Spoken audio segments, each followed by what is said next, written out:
Hey there, folks. My name's Christianlamb. I'm a real estate agent. I'm out of Ohio, Northeast Ohio. I wanted to talk to you about my first year in real estate, how it went, the way I generated business, and maybe some new agents out there can learn. I started my first year when I was 19 years old. I got licensed in high school, and I got at it right away. I hear a lot of people saying they wish they could do it when they were younger, and I think I'm in a ideal position to succeed, and I want to talk to people because I'd like to document my success, my journey, and I'd like it to be out there for everybody. So maybe I could teach a new agent something, whether you're 19 years old or you're 50 years old. There's still potential for success in this business. Your age doesn't determine anything. There's far more important factors that go into it. So I'd like to jump right into it and discuss how I got my first listing. My first listing was a $135,000 kind of bungalow style home in a town just east of me. So how did I get that listing? I got that listing as a for sale by owner. Your first listing is always very difficult to get. It's harder than the next 10 listings you'll get. And your first 10 listings are going to be harder than your first 100 listings. So the for sale by owner, I don't want to insult anybody. I don't want him to see this and feel insulted, but they were highly overpriced. They had actually ended up selling it with a different agent a few months later for $86,000, so about a $40,000 decrease. When I told him it was overpriced, he didn't want to listen. I was a new agent, so you could see how that went. So that ended up expiring. Like I said, it went with another agent. My second listing I had gotten was also a for sale by owner. These are very difficult, very competitive ways to gain listings, but they work if you're ambitious enough and you follow up enough. So my second listing, it was $46,000. It was in my hometown. I was trying to get it sold for a while. It took a long time. It went under contract the first time and ended up falling through due to the buyer's financing. So the second time I got it under contract, it was a kind of a person just trying to scam us, really. They sent us a proof of funds to show they had the money. It was a cash offer, and the proof of funds was like probably 20 grand under the purchase price, and we didn't think anything of it. And lo and behold, that's all the money they had. So later on, they tried to get us to go down to that number that their proof of funds was on, which is a big red flag as an agent. So we kicked them to the curb real quick. So we'll come back to that. I don't want to kind of cross streams here. So my first sale is a completely different home. I had actually gotten in with my brokerage due to a mentor I had. I felt that he'd give me a great opportunity to succeed. He would teach me everything I needed, so I wanted to do my best to work with him, learn from him if I could. There was really nobody else out there who could be better for me than him. So he lets me hold open houses for him. So my open houses are just on his listings that he can't get to. If he's out of town, I hold them. And I'm meeting buyers. There's no better way to meet a qualified buyer than at an open house. This is why you hear people say that you want to list to last. That doesn't exactly ring true, but the reasoning behind it is that the people out there who are letting you list their home, you're going to be statistically closing one buyer sale for every listing you have. So it was huge for him to let me hold his open houses. I ended up meeting a couple. They were first-time home buyers. I was sending them homes that were coming on the market. We were actively viewing homes, and they went ahead and made an offer on a home. So yeah, and that ended up closing. They got a great deal. It was a great home, and everybody was happy. So let's hop back to my first listing. So after the 2 times it fell through, the home actually ended up getting broken into. So my second listing got broken into. We had to get the pipes replaced. You know how it goes. Hopefully you never have to kind of learn that process, but it's bound to happen. So after it ended up getting broken into, it falling through 2 times, it's looking grim. The seller still had hope in me selling it. And I had actually came across, a fellow who reached out to me through Zillow and asked me if he could go and see the home. So I went ahead and showed it to him, and he liked it. He ended up asking me if I had anything else on the market in that price range. I did happen to have something else in that price range, 40,000s. And he ended up being an investor in my hometown. And since then, him and I have closed about 10, 12, maybe 14 transactions in the course of a year and a quarter.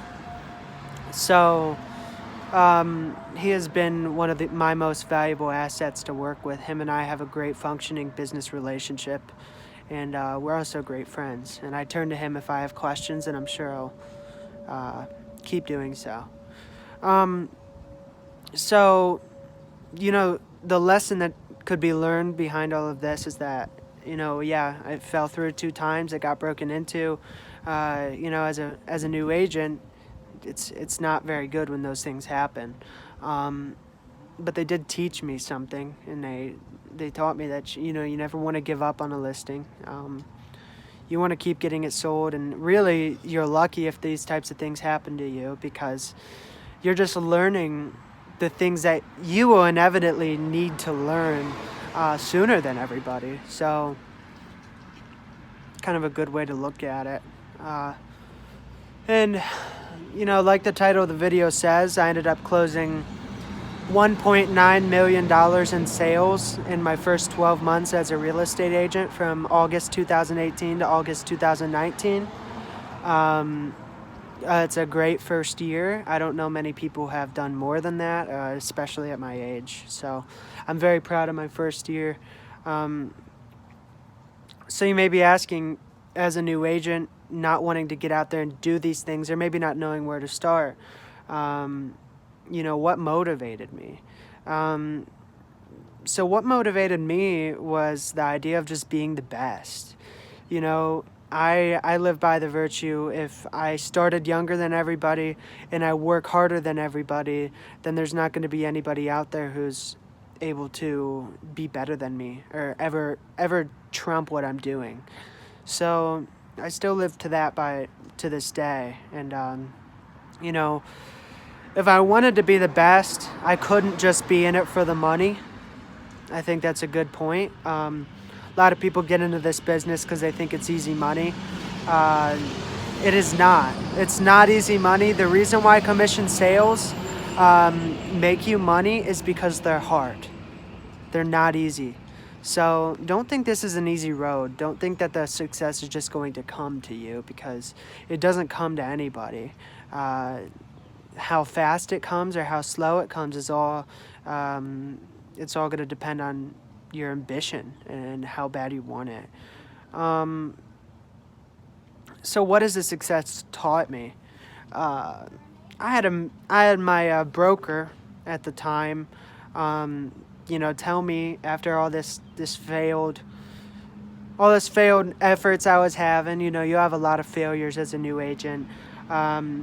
He was very impressed by how hard I was going out and getting it. And what he told me that reassured me through my first year was that the seeds that there's a truck going by. The seeds that you plant today will sprout in the future. Now, he'd tell me every day, he'd say, keep planting those seeds. And this was very reassuring to me. Um, and to kind of put that into context, um, for every sale, for every seed you plant or every client you receive, uh, the business you do today and the efforts you show today are going to reflect in your business 6 months from now. So, on average, some take more, some take less. I've had people where I show them one home and it's the one for them. So yeah, if there's anything I'd do differently, besides my for sale by owners efforts, or my open houses that I held for my mentor, which really those two things in themselves heavily influenced my success.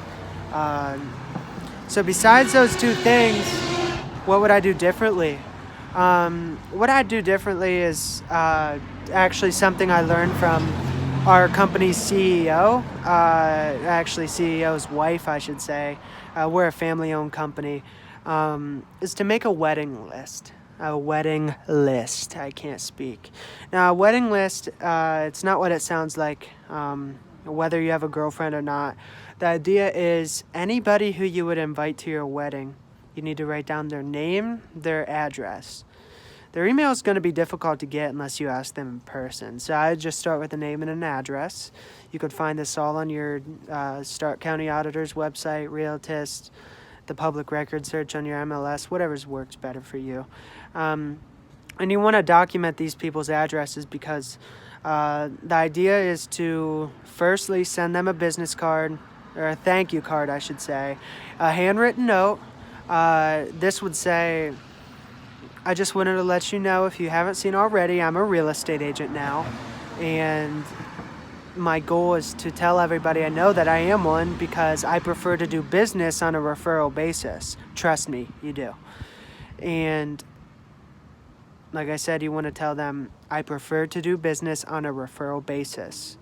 I would appreciate if you take these business cards, you'll send them 4 business cards with the first letter, and hand them out to anybody who may need to buy or sell their home. And you want to couple that wedding list, in quotations, I'm holding my phone, with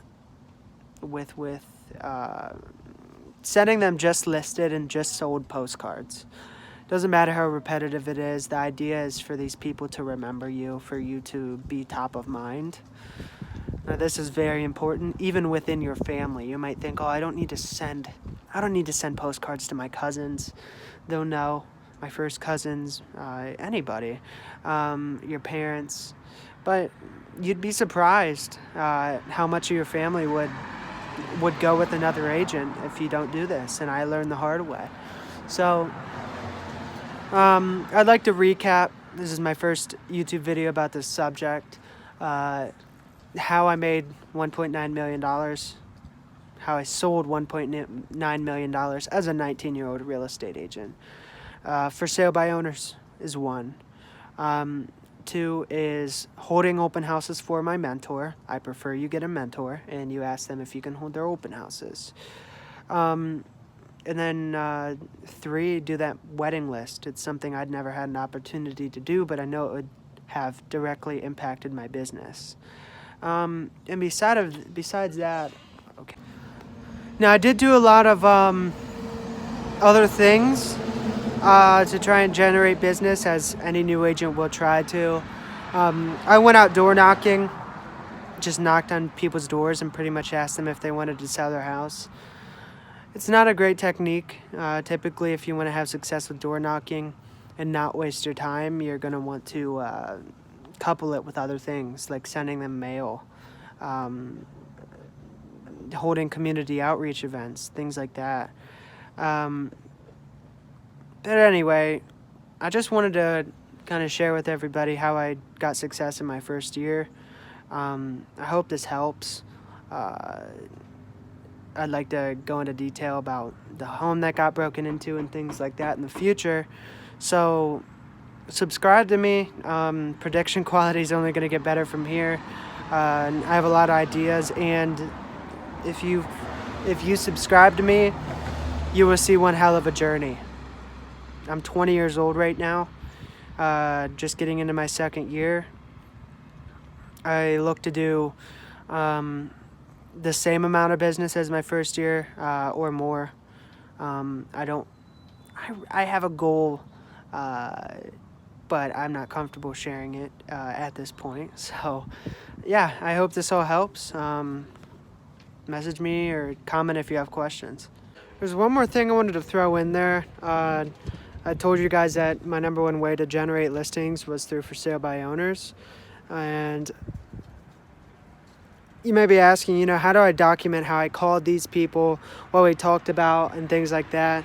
Now, there's CRM that you can get to client manage, you know, manage your clients, manage the people you talk to. And you have to pay for those. They're usually over $1,000.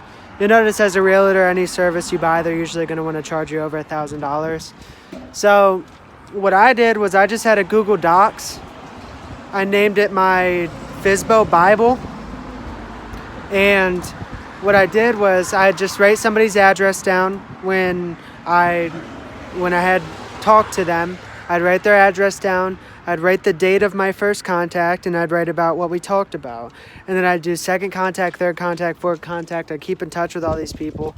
And that helped me, and that's how I kept in touch with all of them. So I just wanted to throw that in there just in case you were wondering.